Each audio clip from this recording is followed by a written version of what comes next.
Everybody's looking. Yes. Now, here's the thing. It's going to happen this Thursday. You've been to Rochester. Yeah. Nice town on the Mississippi down the Wisconsin border, southern Minnesota. Trump, typically, when he does his rallies, he doesn't go to the biggest metropolitan area in the state. Right. He went to Duluth, up on the Iron Range. That's important. You know why? Because as soon as he came to power, right, he put a tariff on imported steel. Right. The Democrat, who's a longtime friend of my family, Congressman Rick Nolan, was the first to applaud that because the Iron Range lives and dies by the iron ore industry. Rick then retired, and this district, which is a staunch Democrat district up in the north there, now swung Republican. Right.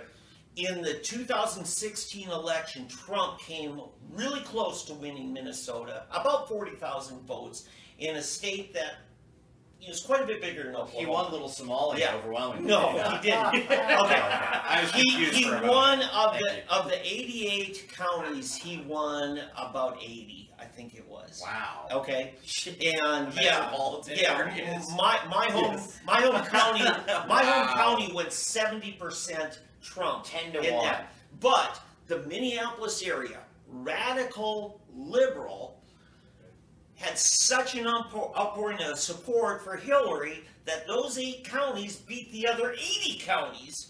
Okay, so Trump, In numbers. right? Just raw numbers. In raw votes. So Trump would go up to Duluth, and then he would go to Rochester, and that.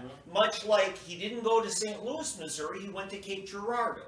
Right. And so he gets the country people involved, and he makes it accessible for them and a place they feel comfortable going.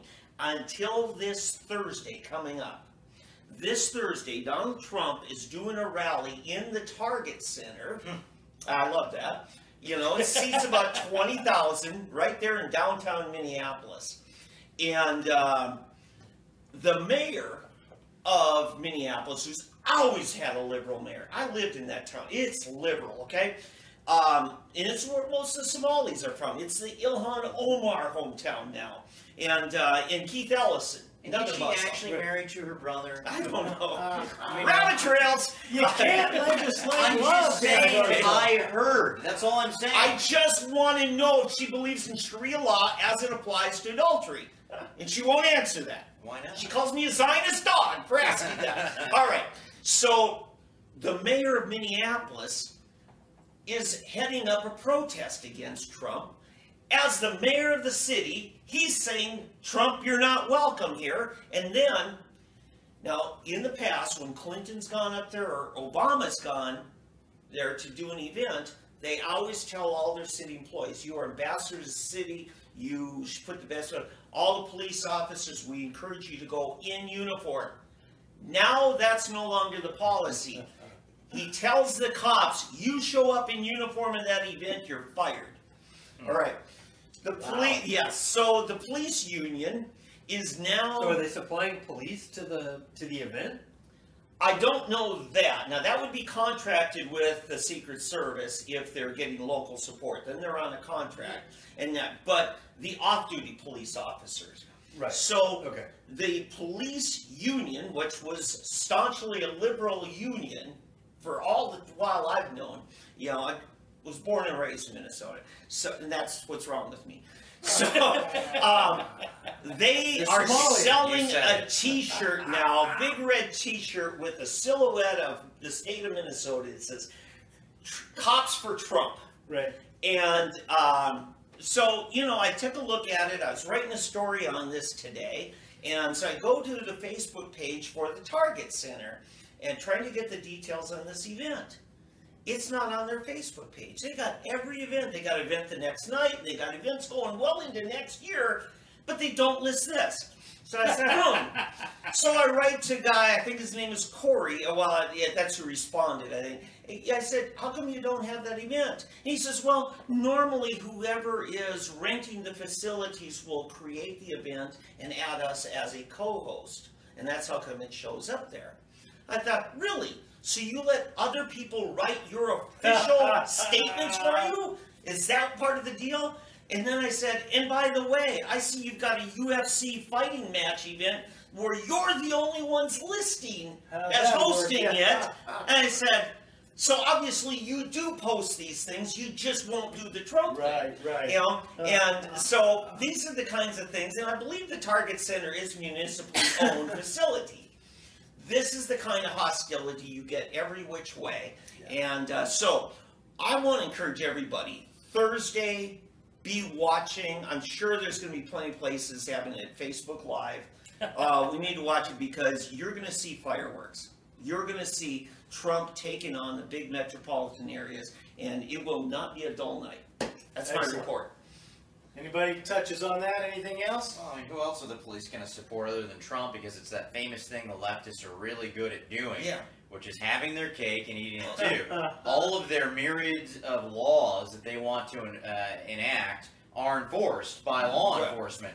But they want to, then at the same time, whenever law enforcement acts in a way they don't like or in a way that gets negative media, they want to hate on the cops. Say the cops are the problem. They're the ones enforcing their laws. Okay, here's the dynamic that we got to watch, because this could be big.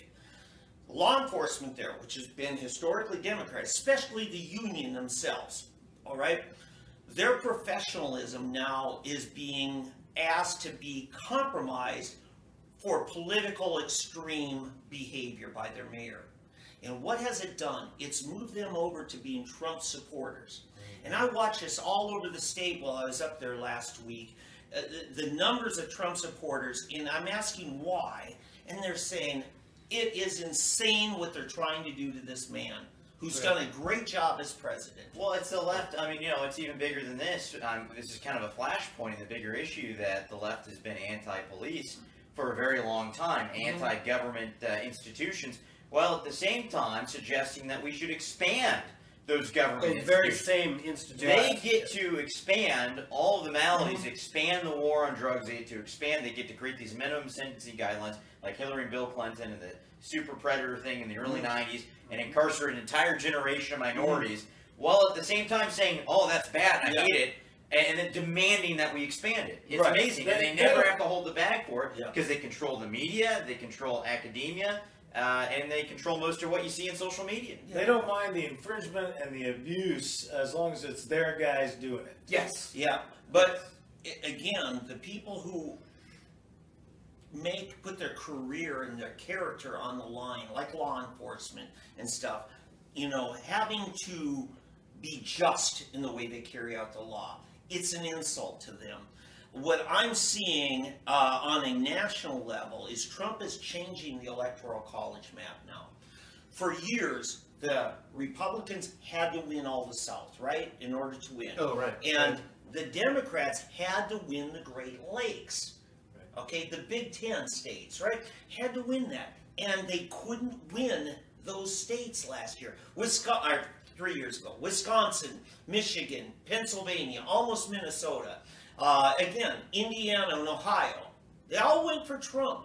And now they're about to lose Minnesota. They might be down to Illinois and New York. Right. And that's it.